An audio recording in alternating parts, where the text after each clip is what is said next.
Bonjour, bienvenue sur la chaîne des 5 sens. Voici une nouvelle vidéo sur un sujet de développement personnel. J'ai aussi un compte Instagram et un site internet. Vous pouvez également prendre rendez-vous pour du coaching individuel. Tous les liens sont dans la description. Alors aujourd'hui, j'aimerais vous parler un petit peu des situations de rupture amoureuse.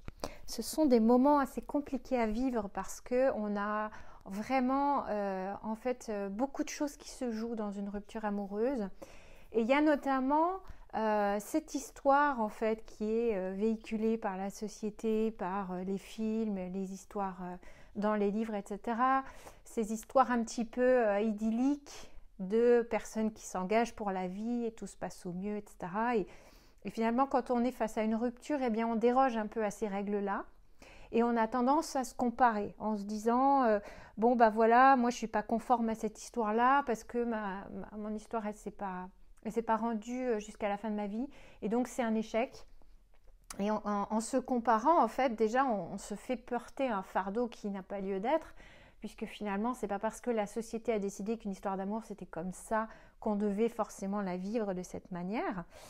Et puis surtout, en fait, ça nous empêche d'écrire notre propre histoire. On s'empêche finalement d'accepter le fait que nous, notre parcours, il va être comme ci ou comme ça, et ce ne sera pas forcément balisé par ce qui est décrit généralement dans les films et les livres. Il y a une autre chose, évidemment, qui se déroule dans un cas de rupture, c'est le manque d'estime qu'on a pour soi-même, puisque c'est une vraie blessure d'ego en fait. Qu'on soit la personne qui quitte ou qu'on soit la personne qui est quittée. Dans les deux cas, ce truc-là se joue parce que quand on quitte aussi, on endosse un rôle qui n'est pas forcément très agréable ni confortable, parce qu'on voit qu'on fait du mal à l'autre, même si on peut aussi raisonner en disant que des fois, dans certaines situations, amener une rupture, c'est une manière de respecter l'autre parce que nous, on n'était plus dans la relation, on avait envie d'aller voir ailleurs ou on ne s'y retrouvait plus et du coup, on évite toute une série de violences induites par des situations où l'un des deux n'est plus en accord avec l'autre. Donc, on peut le voir de plein de manières différentes, mais on a tendance en général à le voir d'une manière qui est plutôt négative.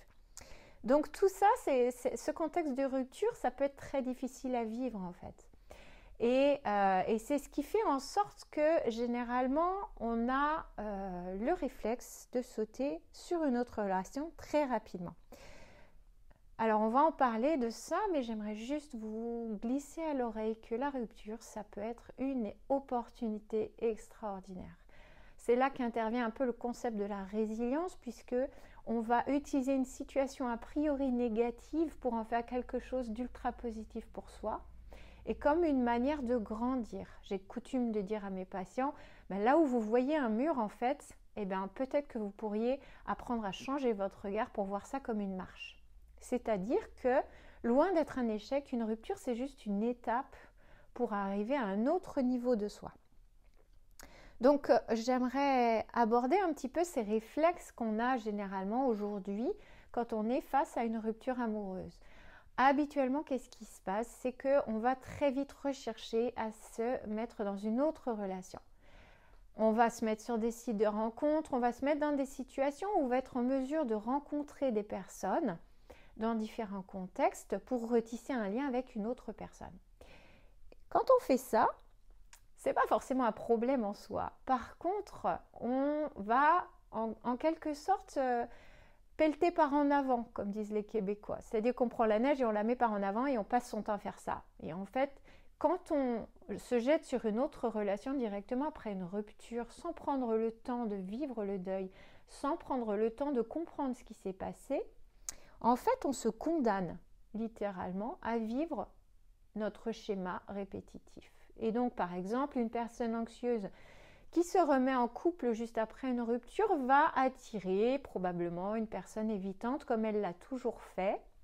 Donc, des personnes qui ne vont pas s'occuper d'elle, qui vont les ignorer ou qui ne vont pas être en relation, qui ne vont pas vouloir s'engager.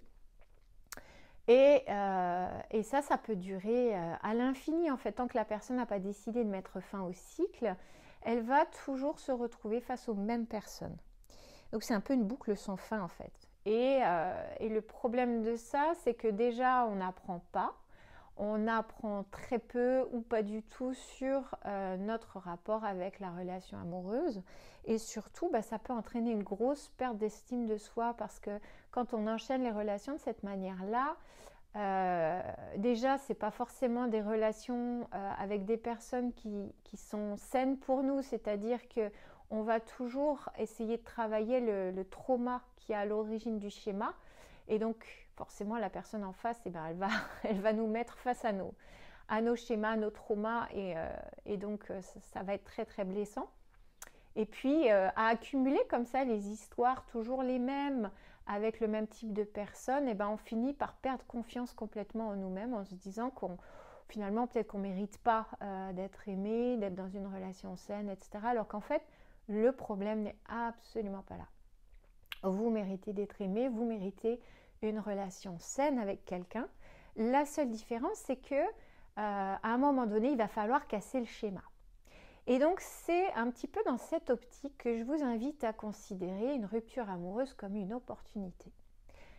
Mettons que vous avez envie de faire un travail sur vous et que vous décidez de rester célibataire consciemment. L'idée ici, c'est quoi? C'est de vous poser et d'essayer d'utiliser ce temps-là où vous n'êtes pas en couple pour comprendre, pour guérir et pour construire une autre image de vous-même. Pour changer un petit peu de regard sur votre manière de vivre dans le couple. Donc c'est un peu une solitude assumée en fait. Ça va vous permettre de faire beaucoup de choses. Je vous propose qu'on voit un petit peu ensemble à quoi ça peut consister.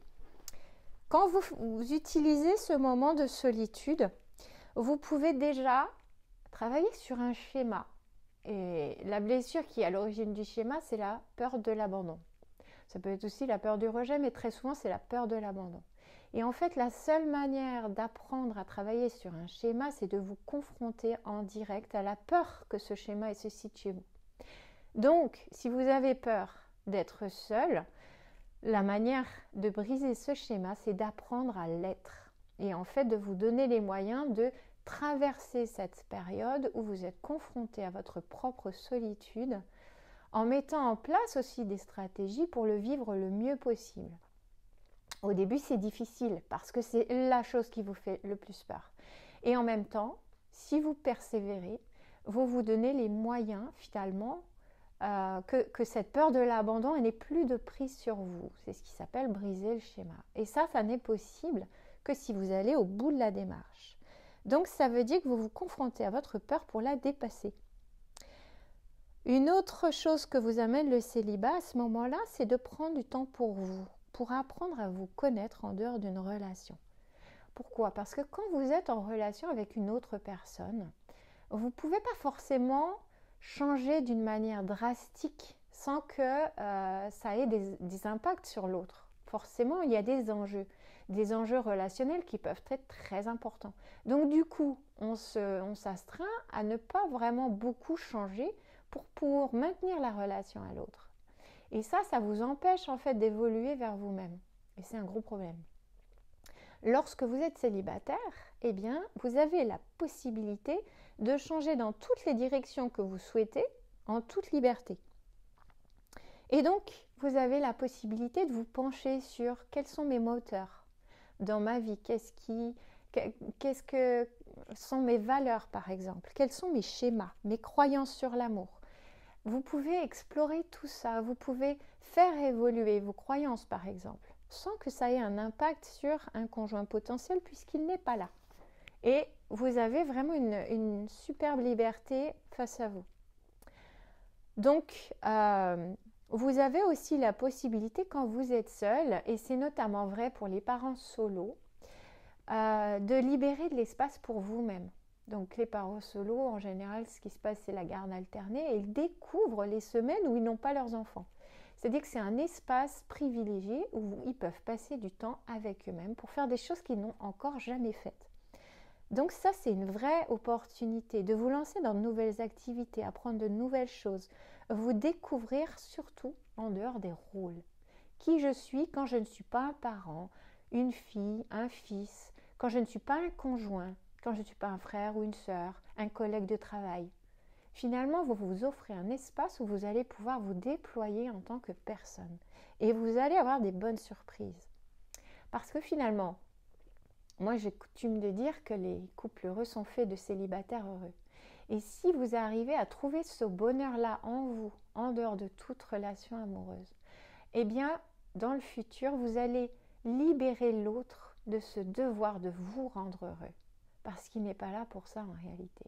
Une vraie relation d'amour saine, eh bien, elle est constituée de deux personnes qui veillent chacun à leur propre bien-être et à leur propre bonheur. Et ils se mettent ensemble pour arriver à briller davantage, à explorer de nouvelles pistes, mais sans que l'autre soit le maillon essentiel à la vie de soi-même.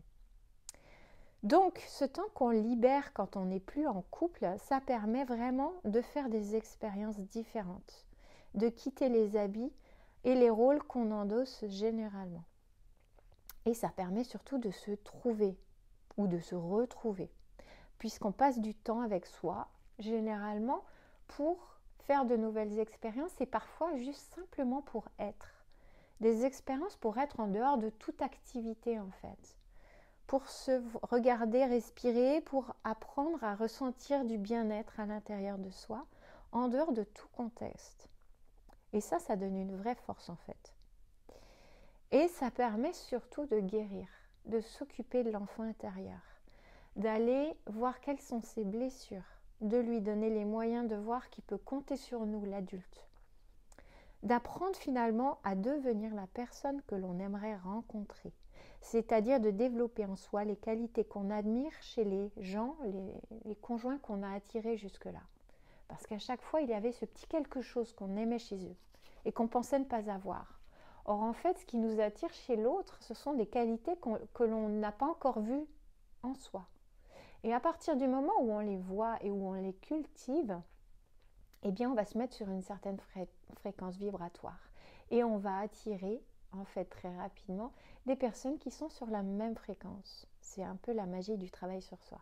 Et c'est en lien avec la loi de l'Assomption qui dit que les autres sont le miroir de la manière dont on se voit soi-même. Donc, à partir du moment où vous développez une bonne relation avec vous-même et un vrai amour de vous-même, eh bien, les personnes que vous allez attirer vont être en lien direct avec ça. Jusque-là, cette formule fonctionnait très bien, mais dans le négatif. J'attire à moi des personnes qui correspondent à la manière dont je me vois, et comme je ne m'aime pas, eh bien, ça va être en lien direct. Donc, vous pouvez inverser la vapeur.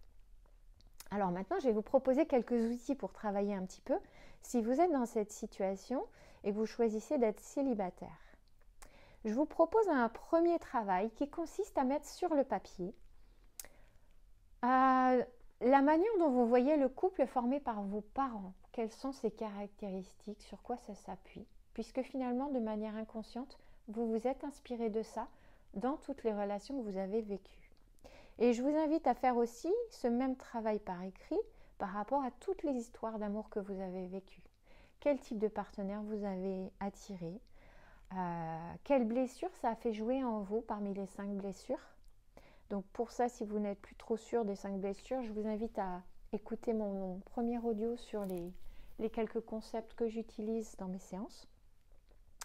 Et puis, vous essayez de passer au peigne fin toutes ces histoires pour voir qu'elles ont de particulier, qui est parti à chaque fois, quelle était la dynamique du couple, comment je me sentais dans ce couple-là, etc. Ça va vous déjà vous donner un recul par rapport à ce que vous avez vécu. Ensuite, un autre outil, vous donnez du temps après une rupture pour vous reconstruire.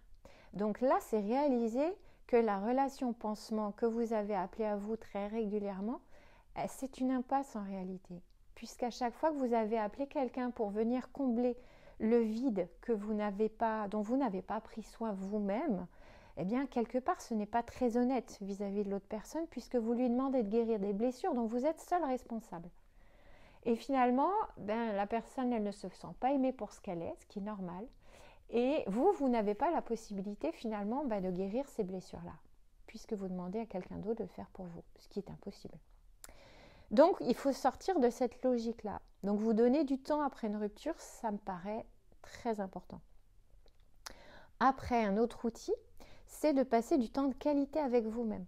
C'est-à-dire de créer des opportunités où vous allez réapprendre ou apprendre tout simplement à jouer avec vous-même, à prendre du plaisir, à juste être, à méditer, par exemple, pour apprendre à regarder ses pensées, à les observer sans y réagir, prendre de la distance par rapport à ses émotions, apprendre à les apprivoiser.